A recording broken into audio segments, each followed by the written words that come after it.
Бәріңізге сәлемсіздер, мен казахский тигер, мынау мен Каспий Голд нөмірім. Қолдау білдірем дегендеріңіз болса күшті болады. Видеоның көп шығуына осы байланысты мен қайтадан оралудамын. Ал біз бастаймыз.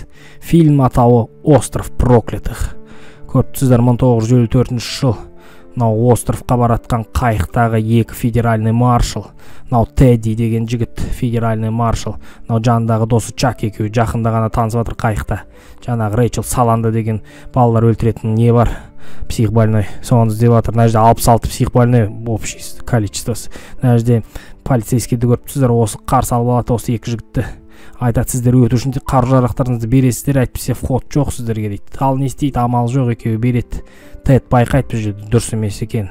Осы жердің бас дәрігері психбольницаның. Осы кісі.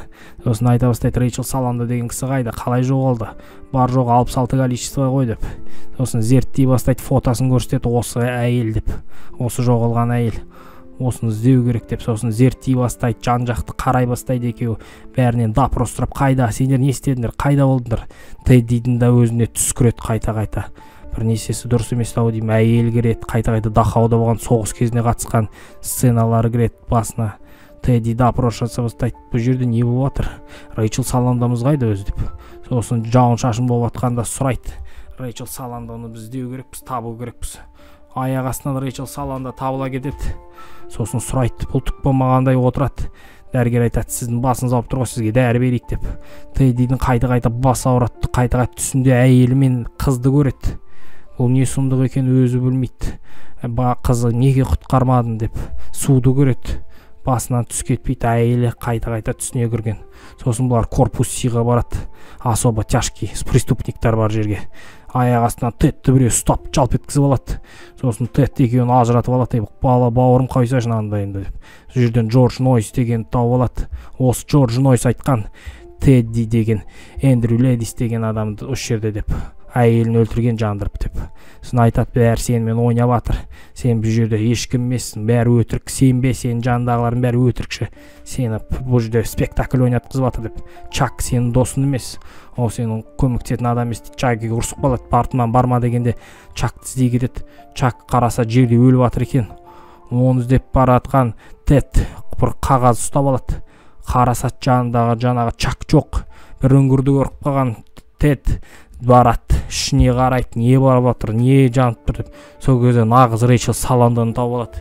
Бұл Рэйчел Саланда деген дәрігер бұл жерде істейтін.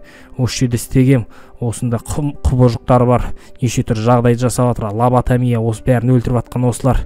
Дәрігерлер сұмдықтар бәрін жасап жатыр дейді. Лоботомия жасап басындағы бәрін өшіреді дейді. Мына осы жердің офицері кездеседі, екеуі сөйлеп әңгімелеседі. Мен сені баяғыдан білемін дейді. Жоқ, сен мені білмейсің дейді Тед. Жоқ, сен мені түсінген жоқсың, сен білесің дейді.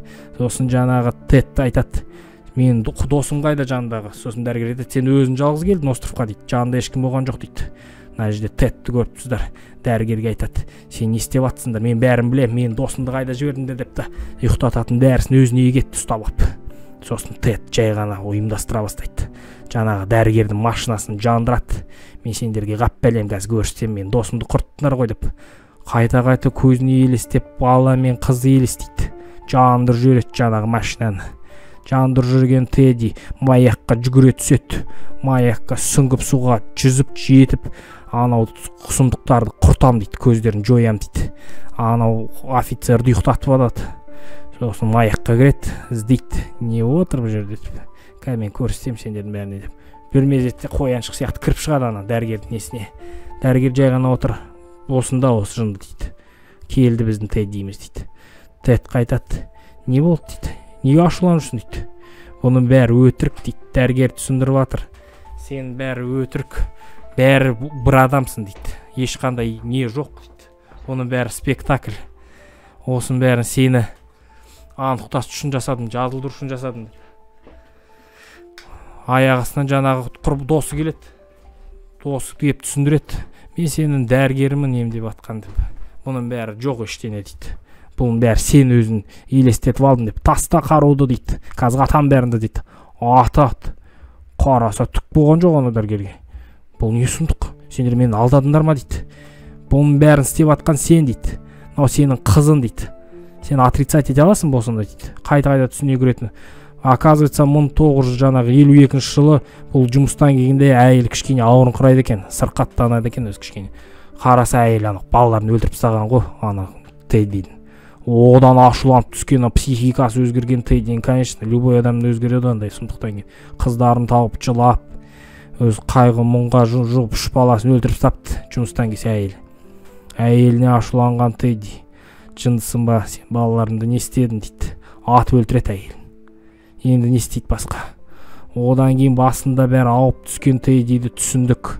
Бұның бәрі спектакль, ешқандай Рейчел саланды да жоқ, бәрін елестеткен Тедди құлап түседі жаңағы бүкіл есіне түсіп. Сосын сұрайды, не болды, түсіндің ба, есіне түстің ба деп. Жаңағы Рейчел саланды сияқты болып келген пациентіміз дәрігер екен осы жерін. Мен Эндрю Лэдиспін, ешкім жоқ, мен әйелімді өзім өлтірдім, соны признавать еткім келмеген соң осындай болып қалды дейді. Сосын соңында айтады, Эндрю Лэдис қайтадан жынды болып кетеді. Бірақ айтады, мен құбыжық болып өмір сүргенім дұрыс па, или адам сияқты өлгенім дұрыс па деп соңында сұрайды. Осымен фильміміз аяқталады. Сіздермен болған Казахский тигр. Менің каналыма жазыңыздар, видеолар көп болады. Жақсы.